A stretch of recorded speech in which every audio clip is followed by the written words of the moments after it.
What's going on, guys? Welcome back to RealClaysCoins. I believe competence creates confidence. It's not financial advice. It's not an indication to buy, hold, or sell any cryptocurrency or stock talked about in this video or on this channel. However, today we're going to be talking about gaming, cryptocurrency gaming, and play-to-earn gaming, or pay-to-earn. That's kind of the way it's been going, and some gaming companies, some cryptocurrency projects like AXIE Infinity haven't exactly done too well. AXIE Infinity, I believe, at the current moment is down like 80% or more on its year to date. So that's not very good, but a lot of cryptocurrencies are down. So what does it really mean? We're going to look at an article, look at some prices, we're going to get right into it. Before we do, guys, take advantage of the Webull offer down below. They're always changing it up, they're always keeping new offers going, and depending on when you see this video, it might change. However, what doesn't change is all you need to do, hit my exclusive ClaysCoins affiliate link down below. Set up a new account with Webull where you can trade stocks, cryptocurrency, options, you can chart, you can do over-the-counter trading. There's a bunch of different stuff you can do. You can even, if you're not too, confident, if you haven't created that competence which creates the confidence yet, as you'll learn from watching my channel, you can paper trade and practice. You can get 1 million fake Monopoly dollars and trade and do whatever you want. You can practice that way too. Webull has so much, guys. It's honestly my favorite fintech app out there. When you talk about all-encompassing fintech applications, Webull is my go-to. So hit that new account button, set up a new account, put a penny into it, and you get free stocks. And depending on how much you get, you can get, I believe, up to like 100 free stocks right now with my promotional offer. It depends on whether you're going to get, like, I think it's 4, 40, 100. There's a bunch of different random number generators there, depending on what you hit, which is also nice because it's like hitting that slot machine, you know what I mean? I'm not sure, if you guys like gambling on some cryptocurrency yeeting plays, some microcap degenerate stuff, just throwing a penny in there, hitting that random number generator, you never know what you're going to get, guys. And no matter what, there's nothing better than free money. So take advantage, help your wallet out, hit that link down below. Now let's get into the video. Alright, guys, and as I mentioned, we're looking at gaming cryptocurrencies and really the overall atmosphere of cryptocurrency gaming, play to earn gaming, or as it's being referred to by a lot of people, pay to earn gaming. Gaming veterans promise to make blockchain games fun and sustainable. This is coming from TechCrunch. It's a great news organization, especially when it comes to gaming, technology, cryptocurrency, anything like that. You guys can get it here. They think popular GameFi titles like AXIE Infinity miss the point of Web3 games. And when you look at the current price action of it, you can kind of see why. This right here is a screenshot from a game currently in active development, as you can see down here in the low opacity font down here, presented to you by Mighty Bear. This is from this year, so I'm not sure what they're doing here, but it looks like a little multiplayer mobile style game. I'm not really sure, but you can see some kills going on up here in the top left corner. Hopefully that K word isn't a demonetization or shadow banning word, but the runaway success of AXIE Infinity and stepn. I wouldn't really consider stepn a runaway success. Let me know in the comment section down below if you guys have played AXIE Infinity, stepn, Sandbox, Decentraland, anything like that. Let me know down below. Gods Unchained is another big one. Illuvium, Star Atlas, those type games, any of the play-to-earn Web3 games, let me know down below if you guys have tried them out. They have convinced a flurry of entrepreneurs that Web3 gaming, where the ownership of in-game assets is in the hands of the users via blockchain adoption rather than a centralized platform, is the future. And that's a funny way of saying instead of paying money for virtual in-game currency that gets reset with the release of every new title or every year, you can actually pay money for an NFT version of a sword that you get in the game, and now you actually own that sword. Say you go out and kill a monster and it drops, a special spell that's worth so much money. You can sell that in an open marketplace peer-to-peer and make real-world money off of an in-game digital asset because you actually own it. You don't have to worry about going through DICE or, Blizzard or one of these massive manufacturers, Bungie, it doesn't matter. Those companies don't matter because it's going to be peer-to-peer. And when you look at games like RuneScape or Diablo, certain aspects of this in the real-world trading have been strictly prohibited. Especially when you talk about RuneScape, people have been had many different accounts banned for real-world trading. It is explicitly prohibited by a lot of company standards. Jagex being the one who makes RuneScape. If you can't tell, I used to play a lot of RuneScape, but some of the biggest hits in the space to date reward users with tokens that can be cashed out in what's known as a play-to-earn model. While P2E games have attracted millions of players and billions of dollars from investors, veterans of the gaming industry argue that they are fundamentally unsustainable. And right off the bat, that kind of makes sense, and we'll get into why right here. These games are a brainchild of the financial engineers aiming to get rich quickly rather than experienced developers building time-honored works, they say, which is why when you see a brand new quote-unquote AAA blockchain or AAA Web3 game and it looks beautiful, it's built on the newest version of Unreal, it has these hyper-realistic, photorealistic graphics, you don't really see too many of those. And when you do, it's a big deal in the crypto gaming world because you don't really see too many of them. Imagine if you saw new games coming out from 2K or EA or any of these other publishers that looked like PlayStation 1 or PlayStation 2 graphics. You wouldn't even see a commercial because it wouldn't even get that far in advertisement. It would be scrapped before it ever got to there. However, these are full releases that some of these, financial engineers are releasing. We need less financial engineers and more game developers working on these games. And I don't think that sounds too far-fetched to many. Axie Infinity's dramatic rise and fall is telling. After peaking at $754 million in November when Bitcoin hit all-time high, the game's monthly sales volume plummeted to 4.5 million in July. From 754 million to 4.5 million in a matter of 9 months, 8 months, 10 months, right around there. That's just awful, guys. I mean, there's not really any other way to say it.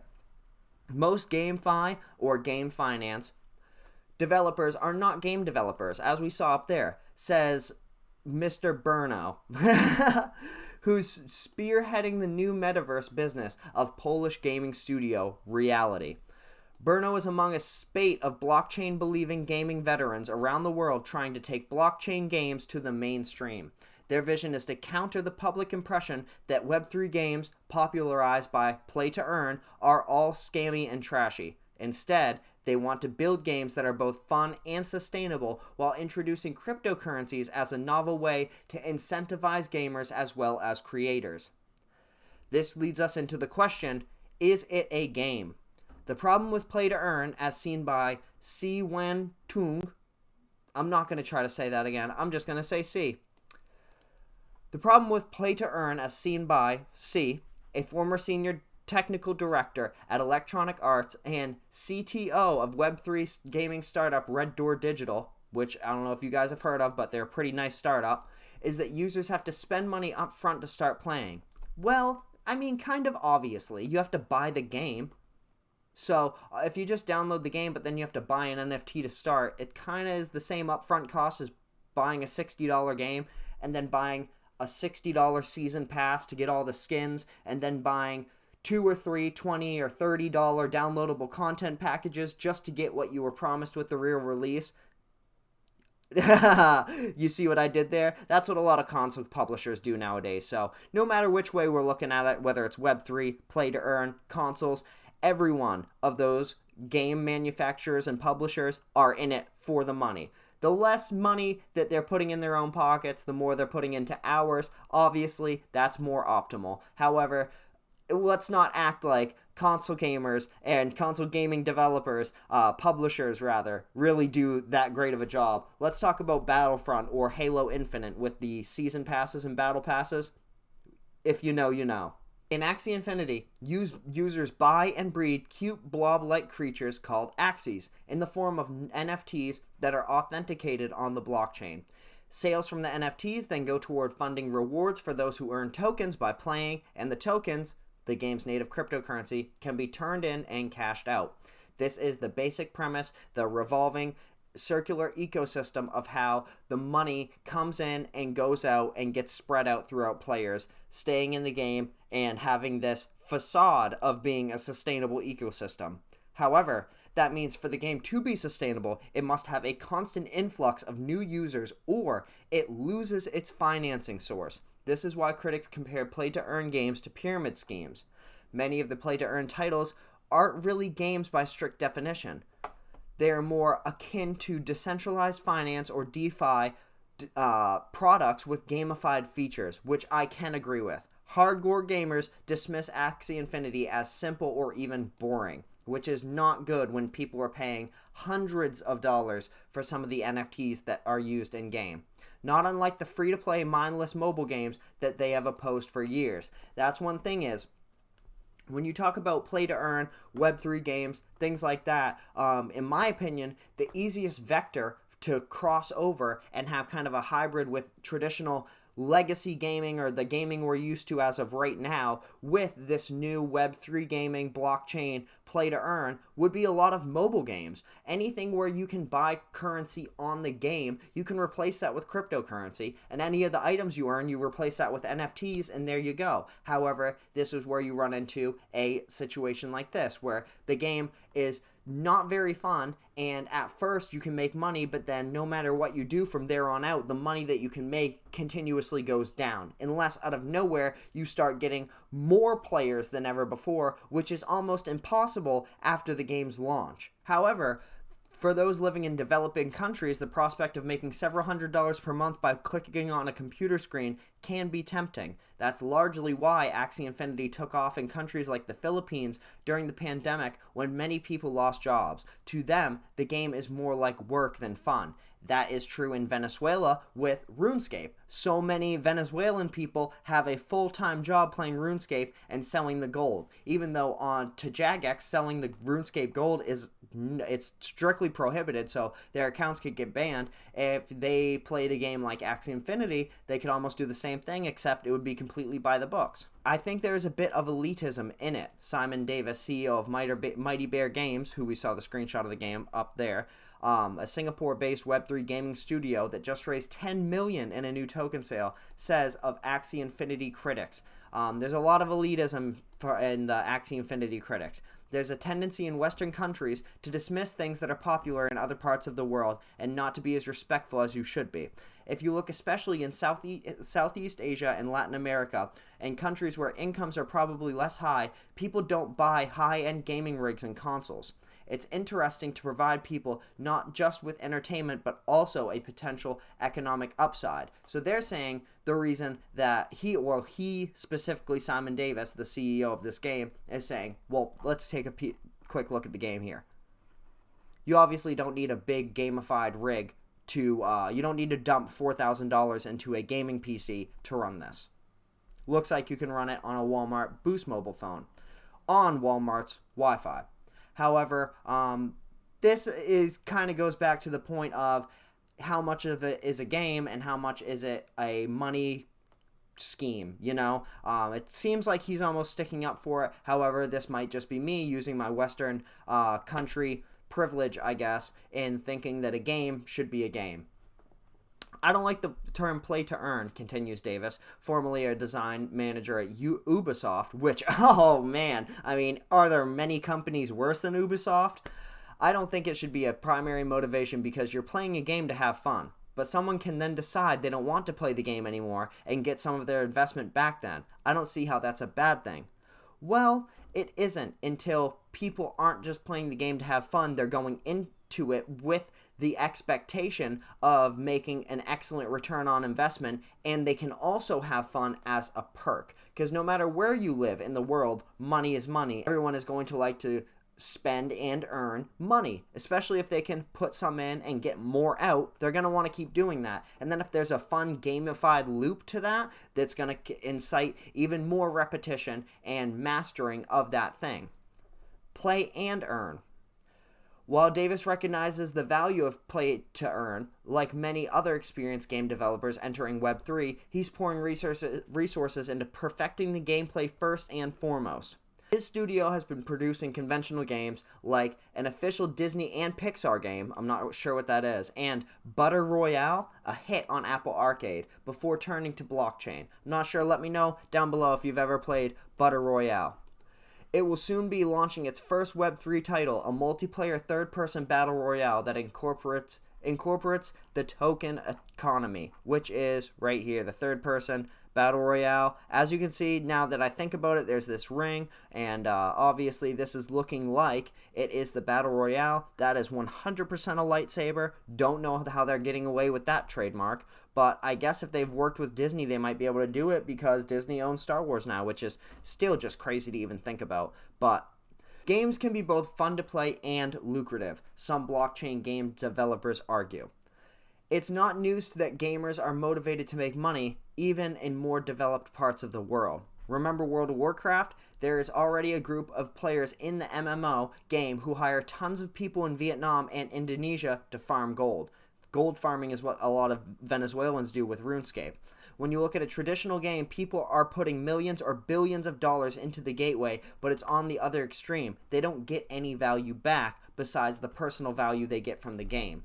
Berno agrees, people want to play for fun and they are willing to spend money that makes them feel happy, but there are also people who want to invest so they can give them a tool to invest. Developers are also promised greater rewards from the blockchain integrated games. In free-to-play games, a common monetization model of today, developers earn income by pushing an update every 6 to 8 weeks, observes Davis. Users get annoyed that you're constantly trying to squeeze money out of them every 2 months. I absolutely agree with that. Some of the things he says I'm not a big fan of. Seems like he likes to definitely say a lot of wow factor comments. However, I 100% agree with that. In Web3 games, in contrast, developers get a small percentage of every in-game transaction, which is recorded on the blockchain. So, the only thing you have to worry about is creating a game that people want to keep playing for a very long time and creating value for the assets of the players who want to trade between themselves. Sounds simple. As we can see, implementing it in the real world is not very simple. To make a blockchain game sustainable, Red Door Digital is taking a different approach from AXIE Infinity. Users don't need to buy the platform's token to start playing unless they want to start earning or have real value in their assets. We're not really going to get into the tokenomics of Red Door Digital's game because that's where we start to get into a little bit of a free advertisement for them. They're literally going to break down the tokenomics for this, but I wanted to give you guys some pretty cool perspectives and both sides of the fence. I found, reading this article and going through it before I decided to make the video on it, I thought it actually did give a pretty good legacy gamer versus Web3 versus developer versus my insight and the Davis guy. There are multiple personalities throughout this little article that I figured would be rather interesting. Let me know down in the comment section down below if you guys have played any Web3 games or if you're currently a gamer right now. I figure, YouTube leans very male, cryptocurrency leans very male, cryptocurrency and technology leans towards gaming. I figured it would tie in a little bit there, and I honestly, whenever I see articles that I think you guys would be interested in that pique my interest and I feel like I can talk about them and have a different, unique input than what is given in the article, that's when I bring it to you guys. To keep the theme of the video, though, we will look at AXIE Infinity, who, all time, is looking like this. Currently, at the time of this recording, we're looking at a price of $17.02, with an all-time high of $160 per AXIE.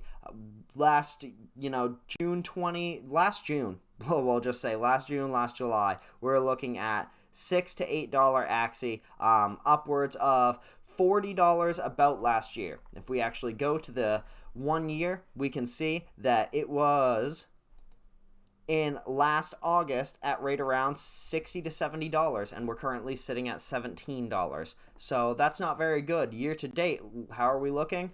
Started off the year right around 96, and we're sitting at 17.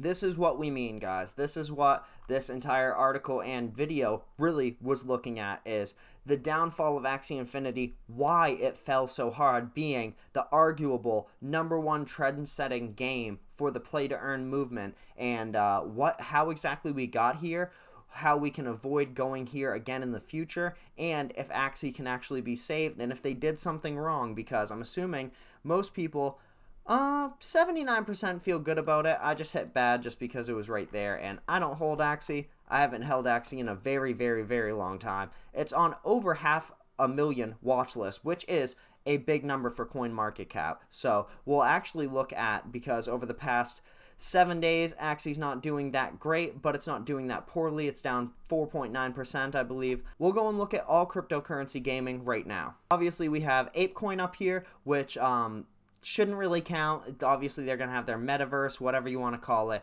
But over the last however long, you guys can see a bunch of numbers here, a bunch of percentages, and Axie has not done well. When you look at Axie and Gala are down the most. However, Gala has so much going for it long term. Engine Coin, so much going for it long term. The metaverse pump is going to make these top 3 go crazy whenever that comes back. STEPN, I don't know if it's sustainable. I never bought the hype train on it. Axie, it's definitely not sustainable. We can see that now. Bora looks good. PlayDAP, it looks like it finally has some different things in the works. Render token could be great. Chromia ad shares is very fast, very cheap, and in my opinion could be huge. Obviously, Ultra is looking to be the Steam of blockchain gaming. Vulcan Forge Pyre is another excellent one. Seedify, Alien Worlds, the list goes on. I wanted to show you guys a few because there's a huge sea of red, but Seedify is up 174% in the last 60 days. Yield Guild Games is up 103% in the last 60 days. AdShares is up 103. UFO Gaming is up 458% in the last 60 days. Axie is up 38%. See what I mean?